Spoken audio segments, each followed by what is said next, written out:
Сәлем достар. Бүгінгі тақырып үй жылыту. Үй жылыту. Немен жылытасыңдар? Не бар? Қолыңда не бар? Мысалға, ағаш болса ағашпен жылыту. Электр болса электрмен жылыту. Бірақ үй жылыту жүйесі болу керек. Ол үшін бір пеш болу керек та. Мен өз үйімді жылу ұйымдастыру жағынан неше түрлісін байқап көрдім. Бір үлкен қармаққа іліктім. Ол қармақ электр панель. Мынандай жоғарыға іліп қоясың. Панель дегенде. Сол былай ұзыннан келген өзі. Содан кейін тоққа жалғап қоясың. Содан кейін кәдімгідей неден оны инфрақызыл сәулелермен жылытады деген сондай. Әрине ол мүмкін жылытады. Әлде болса да соны қолданып көрмешімін не дейді. Былай жылытуын жылытады, бірақ ақшаны жеп қойды. Бір болмаса, екі болмаса, бір дөңгелек машинаның бір дөңгелегін қыс бойы жеп шығасың. Енді ол машинаның бағасына байланысты. Бірақ әжептәуір ақша жейді. Ол панельге жоламаңдар деп айтпақшымын. Мүмкін енді бір әбден неше түрлі нелер көрдім, бейне таспаларды YouTube'да. Әрине соған қызығып, соны алып, оңайға мына сымға жалғай саласың болды деп. Содан автоматика, автоматтандыру жағынан оңай сияқты, мынаған былай анау баптау құрылғысын былай оған да сымға жалғап қоясың, өз жаңағы байқап отырды да үйдің ішіндегі температура неше екен. Одан өттік.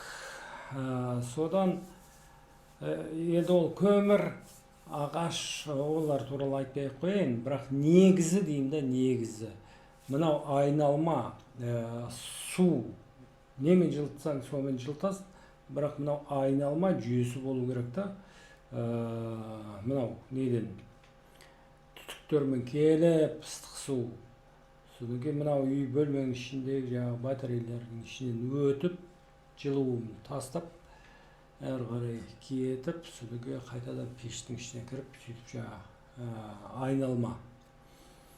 Пештің ішіне қайтадан жылытып, айналма түрінде қалай істеуге болады? Оны қалай?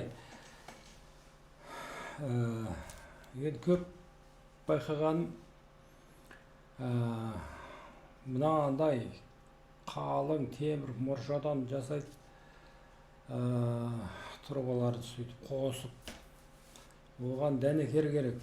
Дәнекер оңай дәнекер болмайды. Енді соған көмірмен енді ауыл жақтағыларды енді қайдам енді сонысы маған бір түрлі болып сияқты. Бірақ бір жағынан мысалға мынау сорғы дейді, насоста электр сорғымен бүйтіп айналма жүйесін жасап қойсаң, ол жақта қазір қалай электр жағы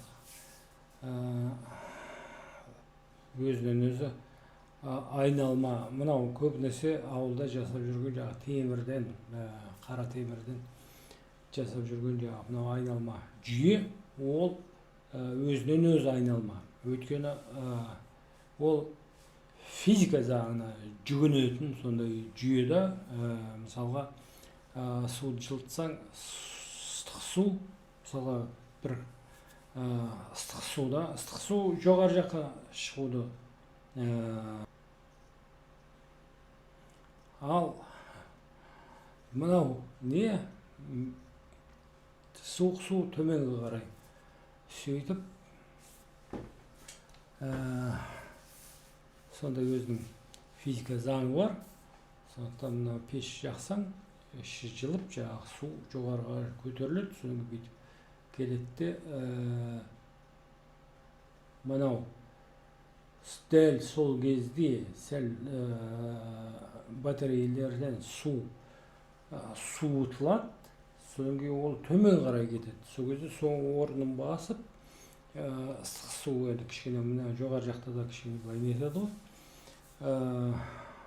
суытылады, сөйтіп төмен қарай, сөйтіп мынандай айналма болып кетеді.